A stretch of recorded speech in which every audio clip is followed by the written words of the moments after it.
Express train में एक पति पत्नी जो कि दिखने में लग रहे थे बॉयफ्रेंड गर्लफ्रेंड, लेकिन जब पता चलता है तो पता चलता है कि ये पति पत्नी हैं। वो पति अपनी पत्नी को बात बात पर थप्पड़ जड़ रहा था। जितने भी पैसेंजर आसपास बैठे थे बड़ी हैरान भरी नजरों से उन्हें देख रहे थे।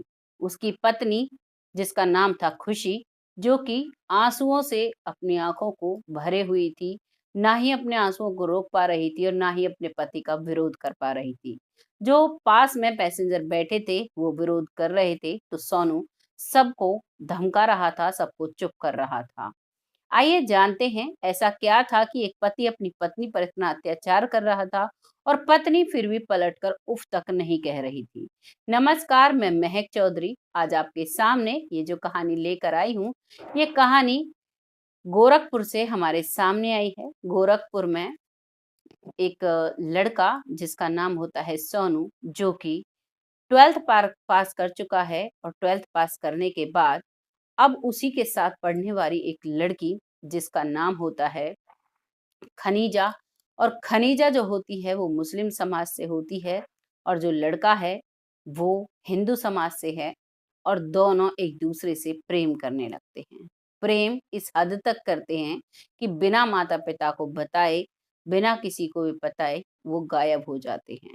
और जैसे ही वहां से गायब होते हैं तो माता पिता काफी ढूंढने की कोशिश करते हैं। जो लड़की के पास फोन था उस पर भी काफी उन्होंने कॉल्स किए, मैसेज छोड़े कि या तो घर आ जाओ नहीं तो तुम्हारा अंजाम। जो भी एक परिवार की अगर बेटी चली जाती है तो आप समझ सकते हैं क्या उस परिवार पर बीतती है और क्या वो लोग सोचते हैं। जो खनीजा थी उसके परिवार वाले उसे ढूंढते हैं लेकिन उसका कहीं भी अता पता नहीं चलता है। इधर सोनू भी गायब हो जाता है अपने परिवार की नजरों से। उसके परिवार को भी कुछ भी नहीं पता था। अब वो दोनों लगभग 3 महीने तक एक साथ रहते हैं, एक क्वार्टर लेते हैं, उसमें पति पत्नी या शादी करते हैं वो, और पति पत्नी की तरह बहुत अच्छे से वो रहते हैं। लेकिन जब 3 महीने बीत जाते हैं और उनके पास जो पैसे वो लेकर घर से भागे थे वो खत्म हो जाते हैं, तो अब जो सोनू है वो खुशी पर बहुत अत्याचार करने लगता है और अपनी दूर की बुआ के पास उसको लेकर जाता है और उसी के घर पर उसे रहने के लिए छोड़ देता है। आप खुद अपने लिए काम धंधा तलाशता है लेकिन उसे काम कहीं भी नहीं मिलता है और इसी उसके दिमाग में इतना प्रेशर होता है कि अब उसे खुशी बहुत ही बुरी लगने लगती है। बात-बात पर उसे टॉर्चर करना, बात-बात पर उसे थप्पड़ मारना और उसकी हर बात पर बेइज्जती करना। इस बात को लेकर जो सोनू है उसकी बुआ भी कहती है कि तुम इसके साथ बहुत गलत कर रहे हो। पहले तो तुम इसे लेकर क्यों आए और अब लेकर आए तो सम्मान के साथ इसे रखना चाहिए। तुम इसके साथ ऐसा क्यों कर रहे हो? जब बुआ भी अपोजिट बोलने लगती है तो सोनू वहां से लेकर खुशी को वापस आने लगता है गोरखपुर, क्योंकि वो खुशी से कहता है कि तुम्हें अब अपने घर जाना होगा। लेकिन खुशी बार बार गिड़गिड़ाती है, हाथ जोड़ती है और कहती है कि मुझे अपने घर नहीं जाना। लेकिन सोनू जिद पर अड़ा हुआ था, क्योंकि उसने अपने घर वालों से बात कर ली थी। उसके घर वालों ने कहा था कि कैसे भी तुम घर आ जाओ, हमें कुछ नहीं चाहिए, बस तुम ठीक हो, सही सलामत हो, ये हमारे लिए बहुत बड़ी बात है। अब सोनू के तो दरवाजे उसके लिए खुल चुके थे उसके घर के, लेकिन जो उसके साथ लड़की थी उसके दरवाजे उसके लिए बंद थे, वो अपने घर नहीं जा सकती थी। और इसी सिलसिले में वो वैशाली एक्सप्रेस में बैठकर गोरखपुर जा रहे थे, तो रास्ते में जब खुशी बैठी हुई थी, क्योंकि खुशी दिखने में बहुत सुंदर थी, लगभग उसकी उम्र 20-21 साल रही होगी, और वो जहाँ बैठी थी जिस डिब्बे में जिस सीट पर, उसी के सामने दूसरा जो पैसेंजर था उसका नाम था अख्तर और उसी का एक दोस्त था जिसका नाम था अमित। सभी की बुक रिजर्व थी, जो सीट थी वो बुक थी, और उसी पर नीचे वाली सीट पर लड़की बैठी हुई थी और ऊपर वाली सीट पर उसके पति का नंबर था, लेकिन अभी वो अपनी पत्नी के पास बैठा हुआ था। खुशी और सोनू एक सीट पर नीचे बैठे हुए थे और अमित और अख्तर सामने वाली सीट पर आकर बैठ जाते हैं।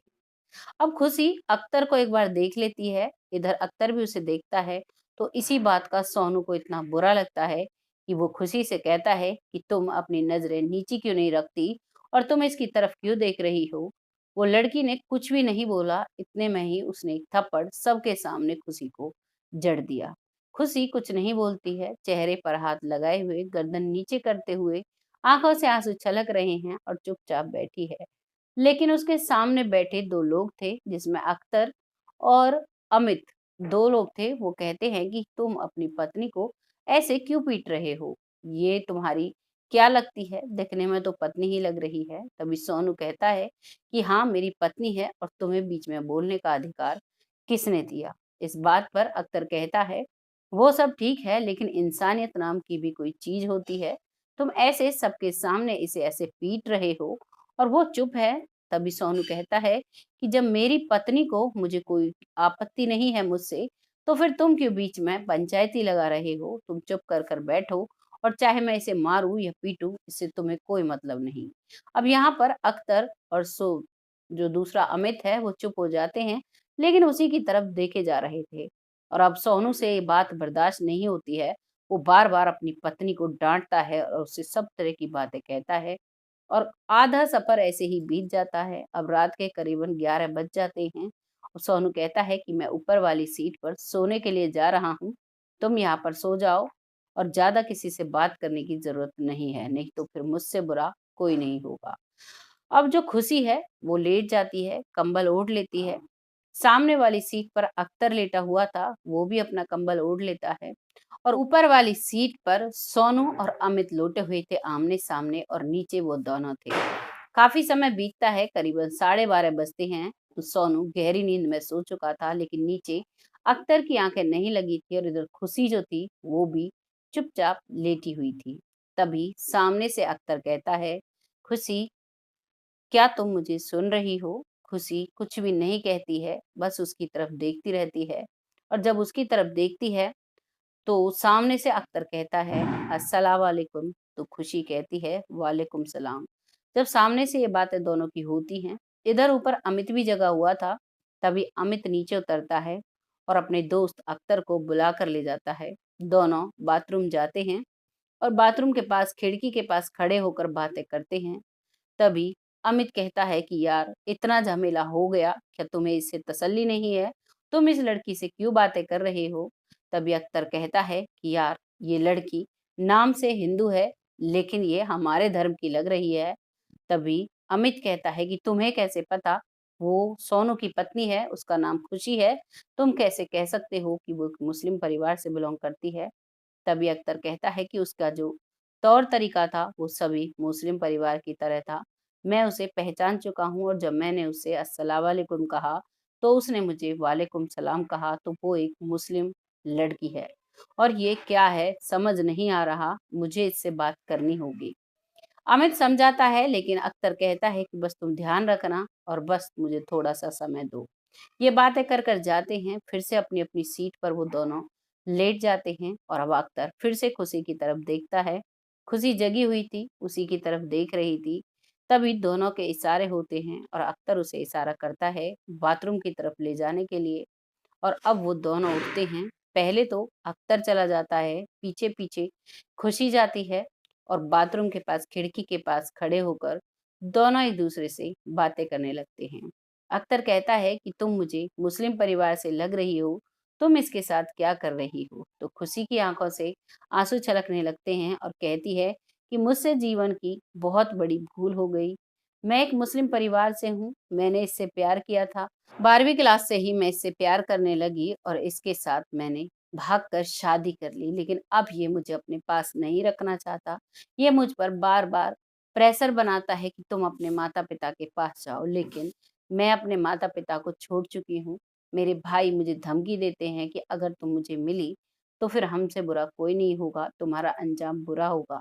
वो लोग मुझे मार देंगे और ये मुझे अपने साथ नहीं रखना चाहता। मेरे लिए तो मौत निश्चित है और मुझे मरना ही है। ये मुझे अपने साथ नहीं रखेगा, कहीं भी कैसे भी करके मैं अपनी जान गँवा दूँगी, कहीं भी करके मैं अपनी जान झोंक दूँगी। जैसे ही अख्तर से ये बातें कहती है और अख्तर कहता है कि तुम्हारा नाम क्या है? तो वो बताती है कि मेरा नाम खनीजा है और मैं एक मुस्लिम परिवार से हूँ। तभी अख्तर कहता है कि अगर मैं तुम्हें अपने साथ रखना चाहूँ, मैं तुमसे शादी करना चाहूँ, तो क्या तुम मुझसे शादी करोगी?